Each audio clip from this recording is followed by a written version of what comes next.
agradeciendo otra vez al Instituto de Formación Docente, en este caso para trabajar en el marco del postítulo de Educación Inclusiva, los temas que están trabajando actualmente en el postítulo, en el módulo 4, ¿no?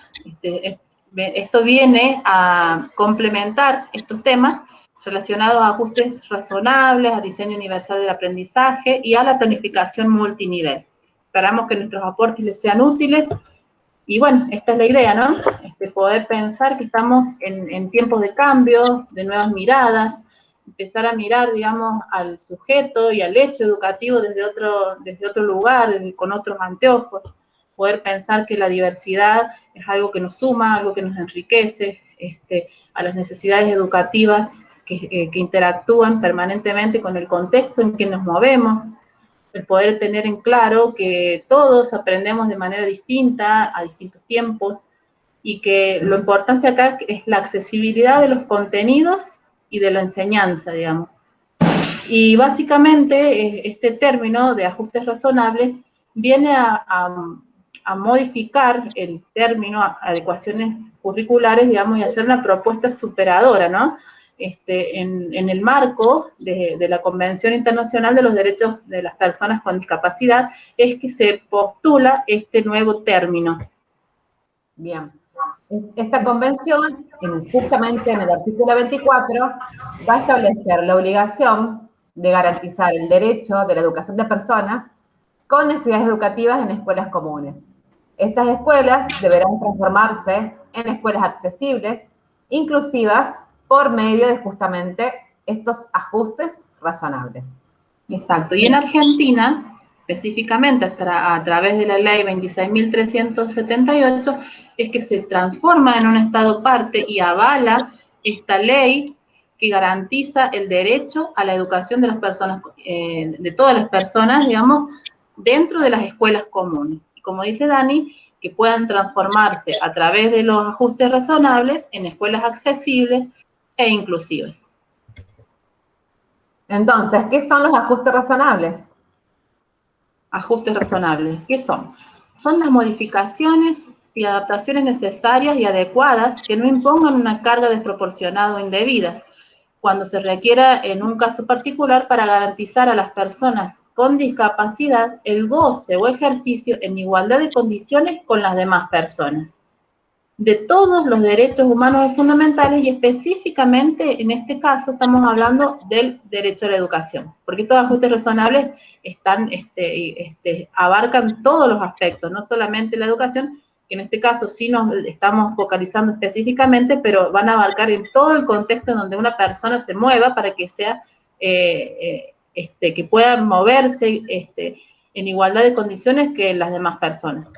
Bien, y estamos hablando de que estos ajustes razonables no van a ser necesariamente para las personas con discapacidad. Si nos paramos de este modelo de la educación inclusiva, vamos a pensar en la palabra diversidad, que si tenemos 30 alumnos en el aula, vamos a tener 30 alumnos diversos, y que todos nuestros alumnos van a tener diferentes formas, diferentes maneras de aprender, van a tener necesidades educativas y van a requerir de estas ayudas, de estos ajustes razonables, para aprender de manera significativa. Como decíamos, esta concepción de ajustes razonables van como a tener una visión como más integral, van a superar el concepto de adecuación curricular, ¿sí? Porque esto va a ser una concepción más amplia y puede ser utilizada para todos los estudiantes. De los ajustes razonables se van a desprender los apoyos y recursos que se requieran, profesionales, arquitectónicos, materiales, curriculares, para que se reduzcan o eliminen las barreras que están limitando, en este caso, el aprendizaje y la participación de cada uno de nuestros alumnos. Claro, acá básicamente es poder puntualizar que los ajustes razonables van a ser de utilidad para todos y cada uno de los estudiantes, no específicamente para uno en particular, sino que a través de estos ajustes van a poder acceder todos. ¿Qué queremos? Ajustes razonables. Ahora. Ya, en este momento. Entonces, ¿qué tipo de ajustes razonables pueden existir? Bueno, podemos hacer ajustes razonables en los materiales, en el currículum, en la organización de la jornada escolar, en la infraestructura y los espacios, en la comunicación y en la información. Y se pueden implementar básicamente en un aspecto más macro, que en este caso estaríamos hablando de las escuelas, y más específicos como son adentro de las aulas. Y siempre lo que tenemos que tener en cuenta es las características puntuales de cada uno de nuestros alumnos, ¿no es cierto? Esto los ajustes razonables que vamos a realizar van a depender específicamente del conocimiento que tenemos de nuestros alumnos en cada una de sus diferencias. Bien, entonces dijimos que van a existir diversos tipos de ajustes razonables. Si hablamos en la realización de las actividades, tiene que ver con hacer demostraciones de la actividad antes de realizarla, ubicar al alumno en un lugar estratégico para favorecer su aprendizaje. Por ejemplo, si tenemos alumnos que usan anteojos o tienen algún tipo de disminución visual, tenemos que pensar en que mejoraríamos su participación si está más cerca del pizarrón, en la primera fila, utilizar señas o símbolos para poder presentar un contenido o una actividad, emplear audios, videos, etcétera. Claro, no es necesariamente utilizar siempre el mismo canal para poder realizar las actividades, sino que presentarlo desde múltiples formas. Y en los materiales, por supuesto que van a ayudar en estas actividades, poder adaptar los materiales y los espacios en función a las necesidades de estos chicos, ¿no? De nuestros propios alumnos. Y quizás vamos a poder necesitar material con relieve, quizás utilizar letras en macrotipo, lupas para ampliar una imagen, hacer adaptaciones en los lápices y tijeras si hay una cuestión motriz, ¿no? Para que puedan facilitar el agarre, que puedan construir tableros o agendas visuales de anticipación con las rutinas o actividades que se van a trabajar, que esto es muy útil quizás si tenemos algún alumno con TEA, poder diversificar cada uno de estos elementos. Si hablamos de conteo, poder buscar distintas maneras de que pueda acceder, digamos, a este conteo. Si tenemos que trabajar la escritura, poder trabajar distintos elementos y portadores de textos. O sea, es variar en los materiales y buscar distintas formas, digamos, de presentar estas actividades. Bien. Y si hablamos propiamente del currículum, es adaptar las secuencias de contenidos de las diferentes asignaturas, diseñar actividades y materiales de apoyo, adecuar los criterios de la evaluación pensando justamente en las características y necesidades de cada uno de nuestros alumnos.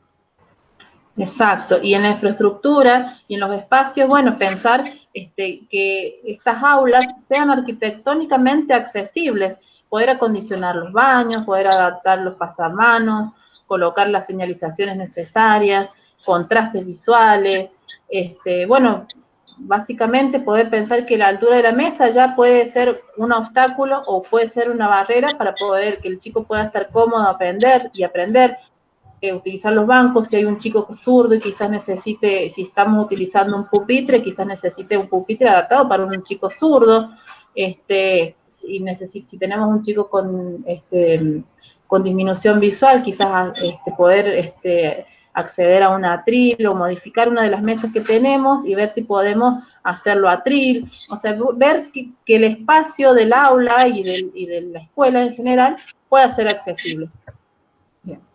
En la comunicación y la información, no solamente trabajar con lo lengua oral, siempre se da como mucha importancia. Por ahí pensar que se puede utilizar también gráficos, fotografías, dibujos, pictogramas, palabras, poder trabajar con el cuerpo, con el gesto, con la mímica, por ahí utilizar braille si se requiere.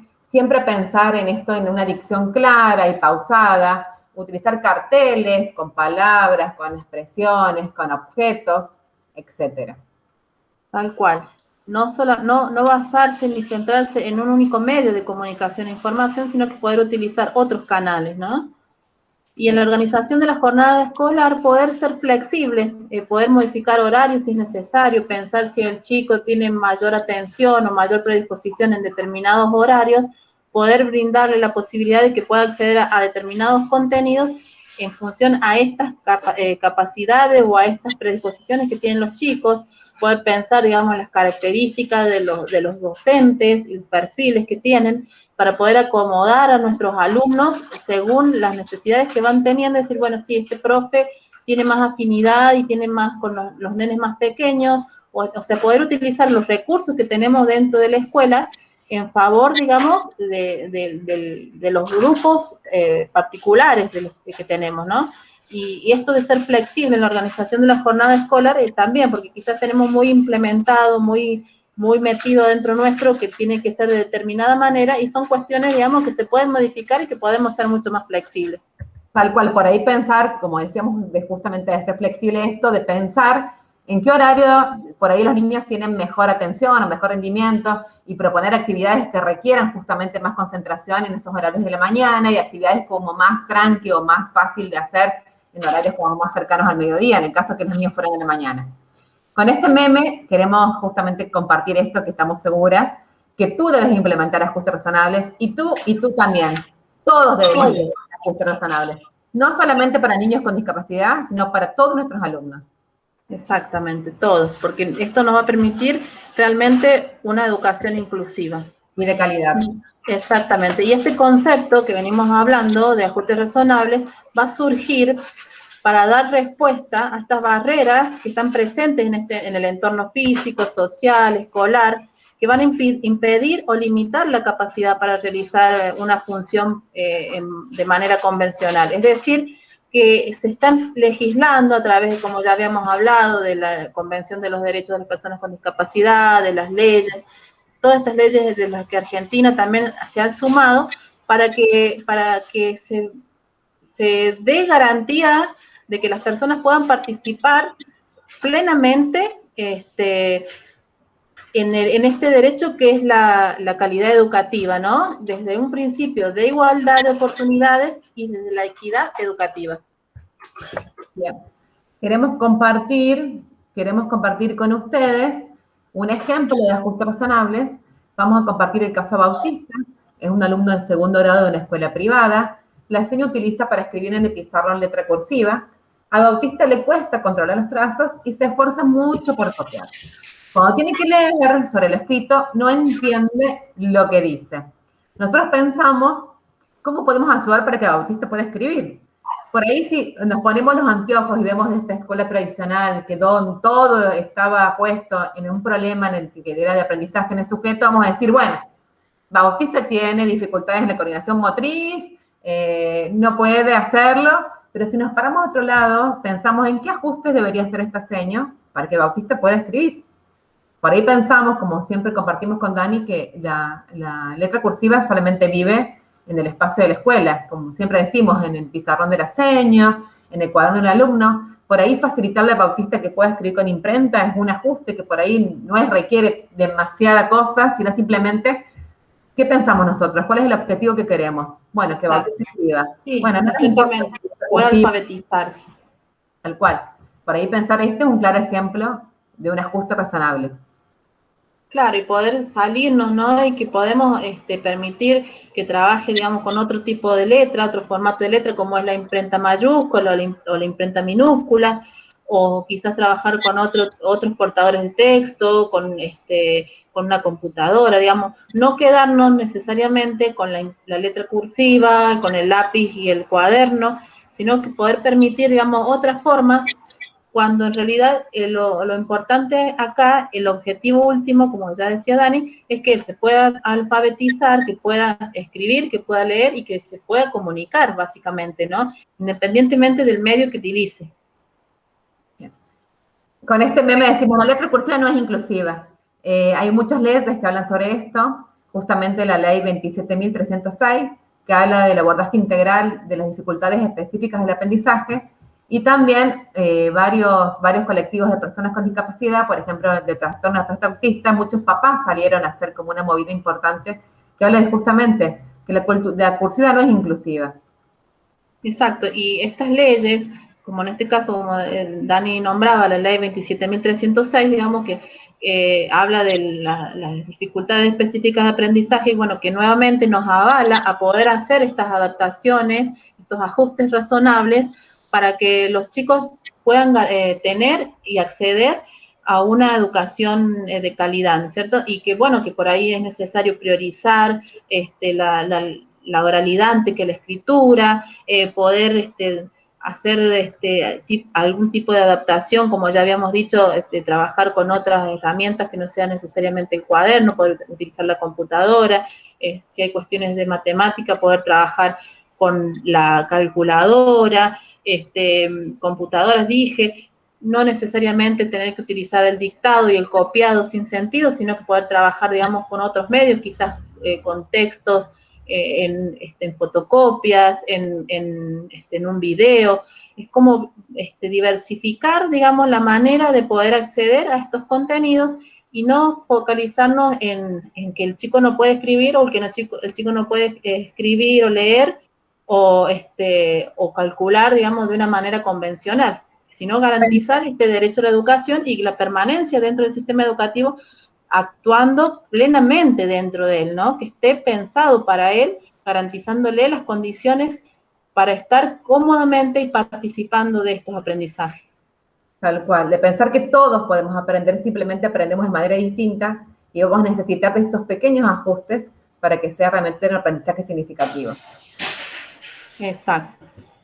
Bien, y en este marco, ¿no?, de los ajustes razonables, de poder pensar acceso a todos al currículum, se plantea el diseño universal del aprendizaje desde esta mirada, que no hay una única forma de aprender y que no hay un único modelo de estudiante, ¿sí? Basarnos en esto para poder, y bueno, esto del diseño universal del aprendizaje se basa específicamente en un concepto que está tomado de la arquitectura. Este diseño universal que se refiere a un diseño de productos, de entornos y la comunicación, que lo puedan utilizar todas las personas.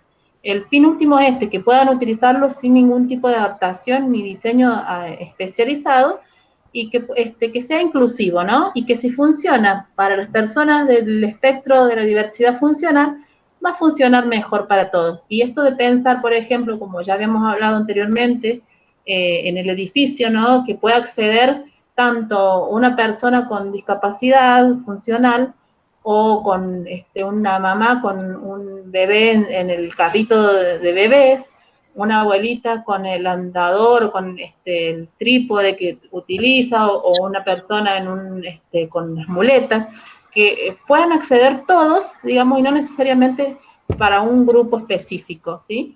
Esta es la idea del diseño universal. En el caso del DUA, va a proponer flexibilizar el currículum contemplando necesidades y aptitudes de todos y de cada uno de los estudiantes. Exacto, y el DUA toma como referencia conceptos que provienen de la neurociencia y de la psicología educativa, la psicología cognitiva, perdón.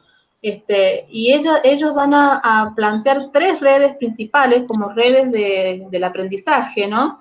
Y las aportaciones que hace, digamos, estas investigaciones es que hay 3 redes cerebrales implicadas en el aprendizaje: las redes de conocimiento, las redes de estratégicas y las redes afectivas.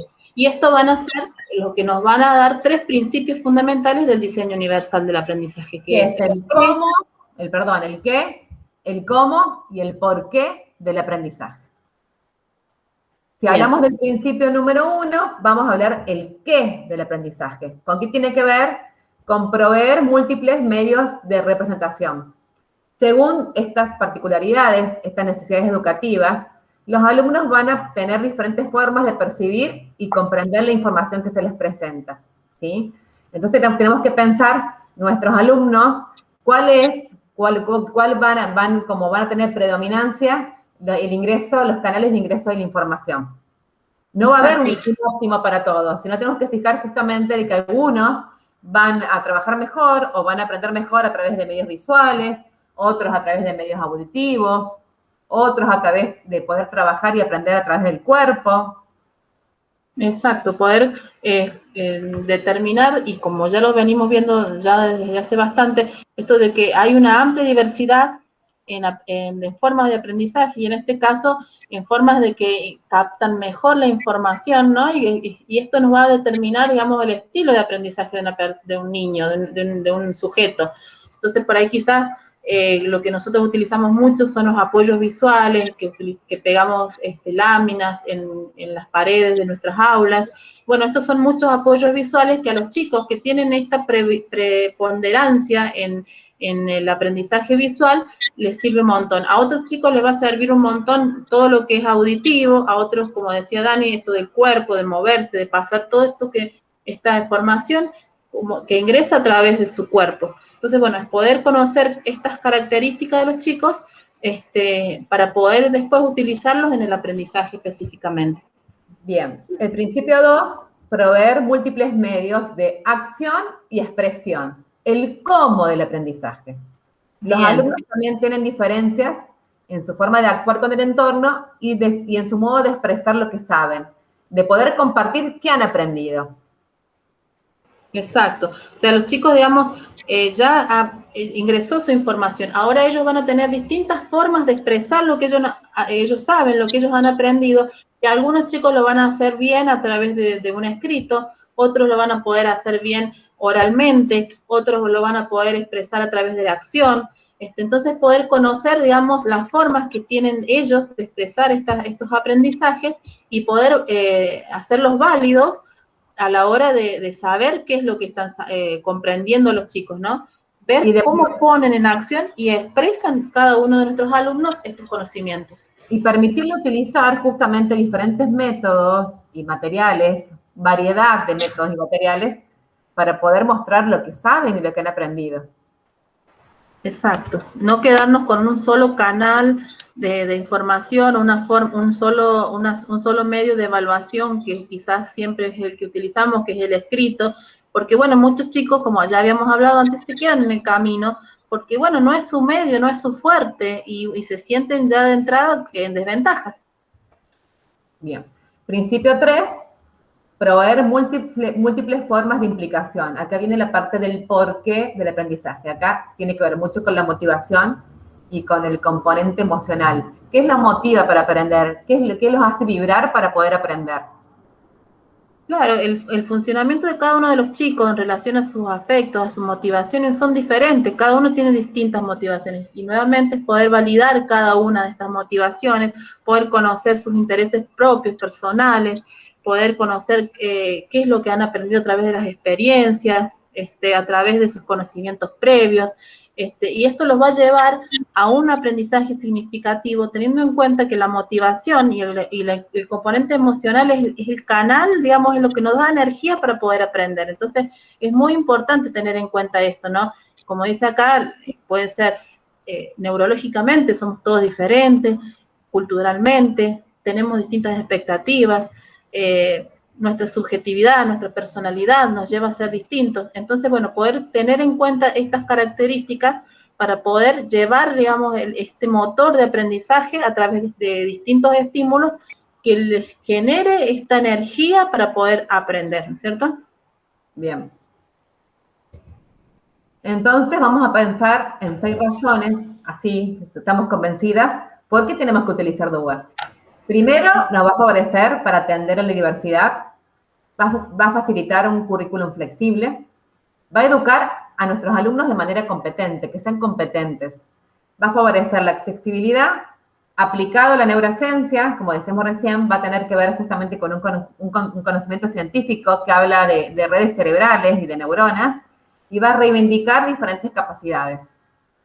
Exacto, acá le vamos a dar, vamos a hacer letra viva de todas las cosas que ya hemos venido leyendo y trabajando, haciendo uso, digamos, de cada una de estas diferencias como algo que suma, como algo que cada uno trae, digamos, de su universo, de su capacidad, para sumar, digamos, al grupo en general.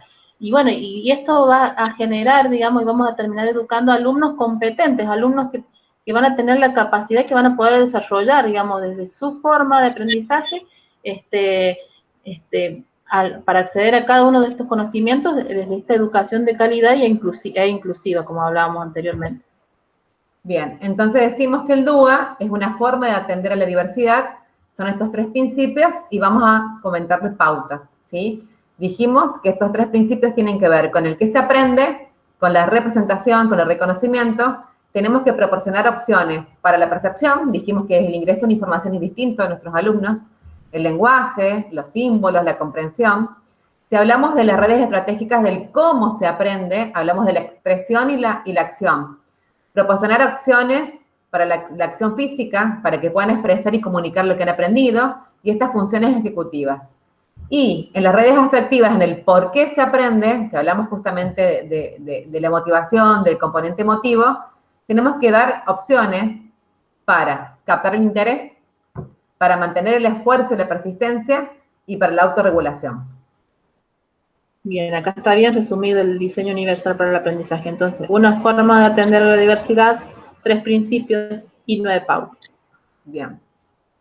Y acá queremos desterrar algunos mitos y realidades del DUA. Por ahí los mitos, pensamos en este perrito de ahora que es actual y el perrito de antes, como el famoso meme, y pensar que el DUA, lamentablemente, no viene en una caja lista para aplicar, para abrir y aplicar, no es magia. No es una receta, claro, no es una receta cerrada y Bien. única.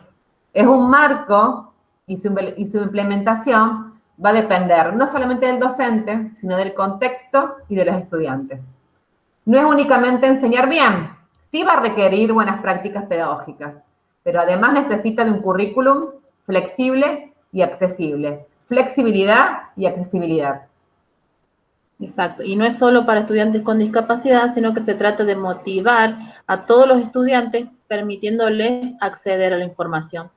Y no se aplica solo para algunas actividades, sino que puede ser este principio del DUA, se puede aplicar a todas las actividades, lo que sí va a requerir de mucha práctica y mucha paciencia para llegar al éxito de la implementación de esto, ¿no?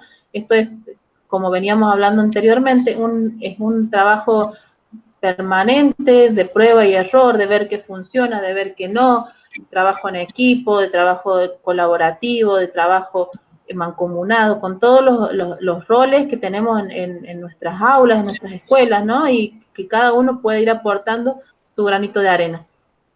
Bien. Y acá quisimos compartir un ejemplo, una imagen que clarifica bien lo que pensamos que es el DUA. En esta aula, por lo que podemos observar, están trabajando un contenido que tiene que ver con el descubrimiento de América, con Colón, y acá nos permite ver cómo los niños han podido hacerse propios de este conocimiento a través de diferentes formas. Por ejemplo, vemos a un nene que está disfrazado de Colón, por ahí la seña utilizó con él una cuestión más de dramatizar, más con el lenguaje corporal, con vestirse. Otros niños están utilizando un dispositivo como la computadora para buscar información en Google, por ejemplo. Otro niño está con un texto investigando. Otro de los niños se está marcando en un planiferio dónde llegó Colón. También tenemos el ejemplo de una nena que está marcando solamente la figura, justamente la imagen de Cristóbal Colón. Por ahí es pensar esto, justamente acá se ve como bien claro el DUA, porque en realidad son múltiples maneras de acceder al mismo contenido. El contenido es el mismo.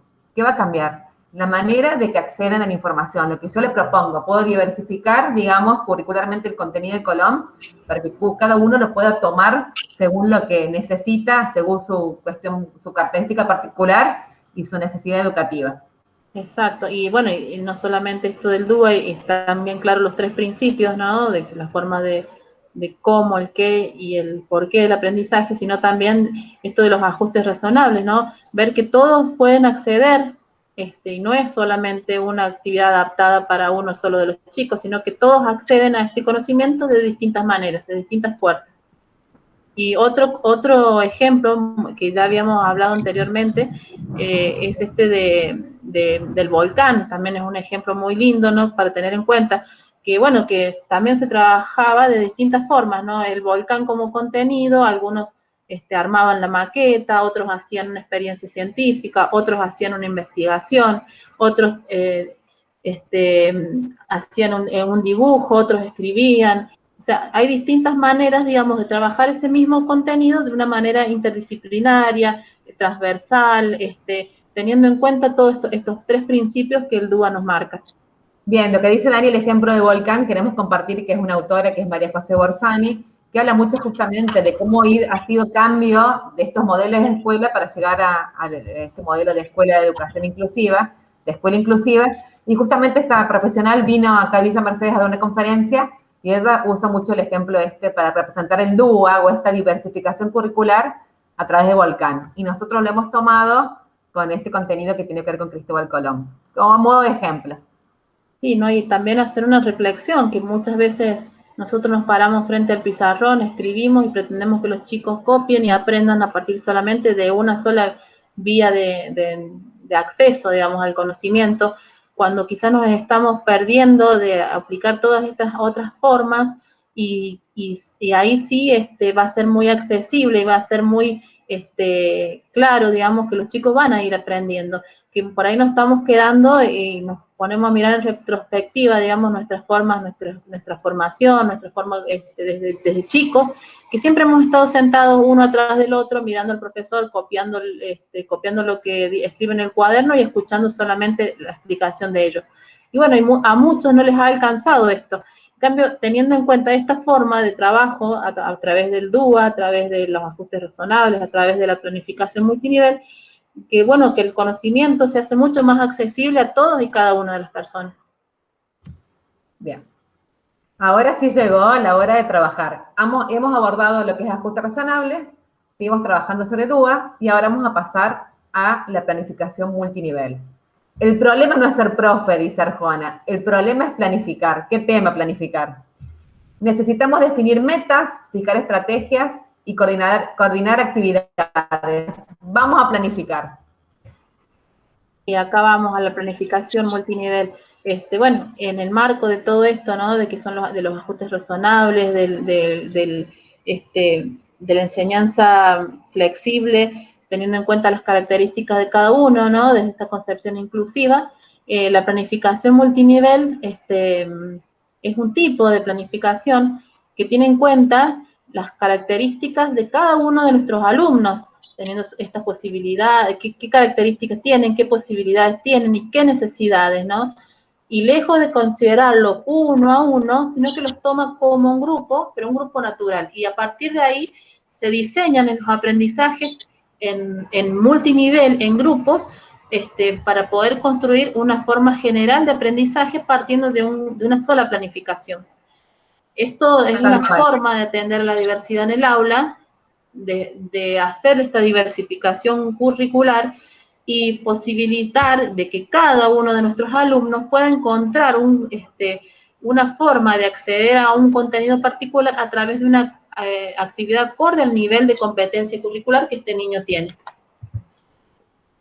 Entonces, el propósito de la planificación multinivel son 3. Anticipar medidas. Haciendo todo esto vamos a abrir el paraguas y van a quedar todos bajo la protección curricular, ¿sí? Van a proponer, a través de esta planificación multinivel, si podemos pensar en subgrupos, proponemos múltiples oportunidades de aprendizaje para todos. Y seguramente a través de esto, una inclusión efectiva y eficaz. Exactamente. Nuevamente, esta es una herramienta que nos va a llevar a poder pensar realmente en una educación inclusiva. Entonces, ¿cómo podemos hacer esta planificación multinivel? Acá lo principal es poder conocer a nuestros alumnos, poder hacer un diagnóstico pedagógico teniendo en cuenta el nivel de pensamiento, la hipótesis respecto a la lectoescritura, el nivel de desarrollo de habilidades sociales, etcétera. Y esto nos va a determinar cuál es el nivel de competencia curricular que tiene cada alumno y nos va a poder mostrar un perfil curricular general de todo el grupo. Y entonces ahí podemos ver si es necesario generar subgrupos en función a las características de ellos. Y desde ese lugar vamos a poder diseñar objetivos, por ejemplo, un objetivo general para el grupo en general, y después de este objetivo general derivar objetivos específicos en función a estos subgrupos, pero siempre bajo la normativa, bajo el currículum de la provincia, los núcleos de aprendizaje prioritarios, teniendo siempre en cuenta esto para no seguir a hacer un currículum paralelo o trabajar de manera desorganizada, desordenada, que cada uno trabaje de distintas actividades sin sentido. Entonces acá sí nos va a poder permitir trabajar con un objetivo general y ahí desglosar los objetivos individuales en función a los grupos que hemos armado. Bien. Entonces, a partir de eso, de este nivel de competencia curricular, de este establecimiento de subgrupos y de los objetivos que van a ser generales y específicos, vamos a poder diseñar el proyecto anual del aula, las planificaciones, ya sea mensuales, semanales, diarias, con actividades multinivel. También tiene que ver con la evaluación. Va a implicar desglosar niveles de evaluación que no se alejen a este objetivo general. Claro, vamos a poder definir las actividades, no solo, digamos, en el logro de los objetivos, sino también cuando a la hora de evaluar, en función, digamos, a los objetivos que ya nos habíamos planteado y las actividades que habíamos planteado, ¿no? Entonces esto nos va a ordenar de alguna manera y nuestro trabajo también va a ser más fructífero y también va a ser mucho más simple de trabajar actividades aisladas. Bien. Entonces nos preguntamos qué permite la planificación multinivel. Primero, permite planificar una actividad para todos los aprendientes, para todos los alumnos. Va a permitir introducir objetivos, como decía Dani, estos objetivos específicos que pueden ser individuales o en su grupo, en los contenidos y en las estrategias previstas para el trabajo en el aula, contemplando a todos y a cada uno de los estudiantes. Va a permitir la coexistencia simultánea de diferentes tareas y ritmos de aprendizaje en un mismo momento pedagógico, en un mismo espacio, en un mismo tiempo en el aula. Exacto, nos va a permitir la interacción y que puedan trabajar los chicos de manera colaborativa, porque al estar trabajando en grupos y en subgrupos, bueno, se van a poder ayudar y van a poder aprender de manera colaborativa. Y bueno, va a haber también, como ya veníamos hablando en el modelo, en el DUA, conocer, digamos, estos diferentes canales a través de cuales ellos acceden a la información y vamos a poder trabajar en función a este estilo de aprendizaje. Y bueno, los chicos van a poder sentirse cómodos y se van a sentir partícipes activos de este aprendizaje, ¿no? Porque cuando antes diseñábamos quizás una sola actividad, este currículum de talla única, y bueno, no todos estaban cómodos con esa talla única. En cambio, en este caso sí, porque va a haber una actividad apropiada para cada uno de los chicos, ya sea individuales o ya sea en subgrupos, y esto les va a dar mucha confianza, mucha seguridad, y bueno, y también se va a basar en la aceptación de las diferencias y de las individualidades de cada uno de los chicos. Perfecto. Entonces, ahora con este me compartimos esta idea. Aún no sabemos hacer planificación multinivel. En este conversatorio te voy a enseñar. Es lo que vamos a tratar de demostrar, como trabajamos recién con un ejemplo de ajustes razonables y de DUA, ahora Dani nos va a compartir una experiencia que es un ejemplo justamente de planificación multinivel. Sí, acá se partió desde un recurso didáctico digital que se llama Cuadernia. Este recurso está en internet, se puede descargar y se puede armar, digamos, un tipo videojuego, un juego interactivo, con el contenido que ustedes pretendan trabajar con sus alumnos. En este caso se seleccionó el contenido de un cuento, ¿no? Se trabajaron 3 cuentos en función al grupo específico de alumnos que en este caso fueron divididos en subgrupos. El objetivo era que los chicos a través del cuento accedieran al mundo de la lectura y de la escritura, ¿no es cierto? Y bueno, y caracterizando estos 2 subgrupos, un grupo de estos chicos solamente escribía palabras cortas y por ahí se animaban a escribir un poquito de palabras más largas. Y el otro subgrupo ya estaba un poquito más avanzado en la alfabetización y podía armar y escribir y leer frases u oraciones cortas. En función a esto, teniendo en cuenta estas características, se pensaron actividades, ¿no? Acá le vamos a mostrar solamente uno de los cuentos, por ejemplo, el de los 3 cerditos, y se pensaron actividades por niveles, grupo 1 y grupo 2. En este caso, como verán, hay imágenes y ellos tenían que unir con una flecha, una vez que leían, poner la respuesta correcta, ¿no es cierto? De cómo estaban hechas las casas de los 3 cerditos.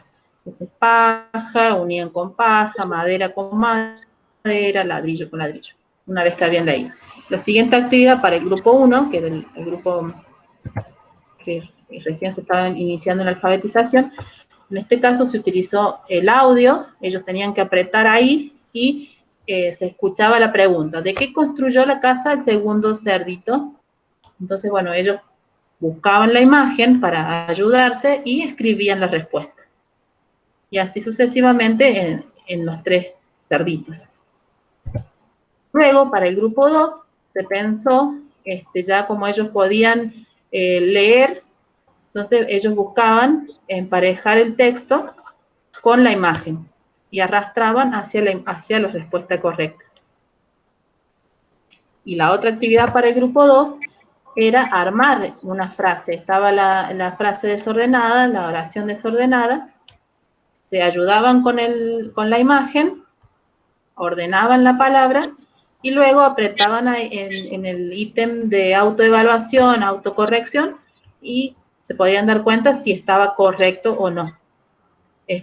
Básicamente, digamos, bueno, así se fueron trabajando los otros textos, los otros cuentos, y bueno, y esto no necesariamente se puede utilizar a través de este recurso tecnológico que se llama Cuadernia, sino que también lo podemos utilizar en un cuento de texto, digamos, en formato de hoja, y Tal poder cual. utilizar distintas, por ejemplo, que lo lea, que la seño lo lea, algunos otros chicos que lo puedan leer solos, o que se lo pueda leer a un compañero, que si tienen que armar una palabra, algunos solamente tengan que colocar las vocales, otros que puedan agregar las consonantes, otros que puedan escribir las frases, o sea, en función, digamos, al nivel de aprendizaje y, en este caso, de lectoescritura en el que están, generar las actividades por grupos. Y pensar que no es empobrecerla y hacerla fácil la actividad, sino simplemente es otorgarle a cada uno lo que necesita. Por ahí lo que queda demostrado que evidentemente se hizo como un diagnóstico, se pudo evidenciar a nivel de competencia curricular, se trabajó en subgrupos, se pensó en los objetivos, seguramente teníamos 2 grupos diferenciados, algunos niños, como dice Dani, que solamente manejaban algunas palabras, que estaban empezando recién en este proceso de alfabetización, y otros niños un poco más avanzados. Esa es la idea, justamente. Que estaban coexistiendo en la misma aula, y que a través de una misma actividad, que era el cuento, se podía trabajar, que podían acceder, digamos, en función a su nivel curricular, a los contenidos necesarios para poder seguir avanzando. Porque si no, digamos, si vamos a arrancar con una sola actividad y que todos la tienen que seguir, como ya habíamos hablado anteriormente, y sí, seguramente se nos van a quedar algunos chicos y van a pensar que ellos son los que no pueden, y en realidad somos nosotros los que tenemos que pensar en que somos el contexto y que somos los que debemos modificar, digamos, nuestras formas de accionar para que ellos puedan acceder a los contenidos y que puedan tener esta educación de calidad. Seguro, y nosotros somos Estado y somos los co-creadores, todos juntos, de esta escuela inclusiva que tantos queremos. Y pensamos que justamente los elementos que sirven para tener en cuenta para esta construcción tienen que ver con lo que hoy hemos trabajado y hemos compartido, que son los ajustes razonables, la planificación multinivel y el diseño universal del aprendizaje. Exacto, el poder también, esto de inclusión también habla mucho de la empatía, el poder conocer al otro, el ver que no todos somos iguales, y que podemos pensar distintas formas para compartir estos espacios de aprendizaje, y que todos podamos aprender de una manera equitativa. Acá, como en este caso, tenemos a este animalito que siempre se me olvida el nombre. Puercoespín. El puercoespín. Y bueno, el puercoespín sería sacado de la normalidad, porque obviamente pincharía el globo. Pero, a ver, acá se pensó y empáticamente y de una manera de que pueda acceder, digamos, a esto mismo desde otro lugar, y pudo tener su globo también. Hizo el ajuste razonable para que Puercoespín tuviera la misma posibilidad de divertirse con un globo. Y la otra imagen, dejamos justamente, sale una jirafa y otros animales, dicen, no saco la foto, dice la jirafa, tengo una idea, y todos se posicionan panza al piso. Justamente esto habla de inclusión y habla de ponerse en el lugar del otro y de la empatía. Exacto, y de compartir, el de poder trabajar en el equipo, en trabajar juntos, y bueno, y se crea un clima y se generan cuestiones, digamos, que no solo tienen que ver con el aprendizaje cognitivo y digamos, medible, sino que se aprende de una manera integral, que creo que es en lo que se basa, digamos, este derecho a la educación inclusiva. Bien, así que acá hemos llegado. Esperamos que te haya servido mucho estos casos que hemos compartido y esta información. Así que bueno, le damos muchas gracias por el momento que nos han destinado. Eternamente agradecidos y esperamos que les haya sido útil estos aportes y que puedan complementar, digamos, lo que ya vienen trabajando dentro del postítulo en educación inclusiva. Y bueno, nos despedimos y seguimos en contacto. Chao, Muchas chao. gracias.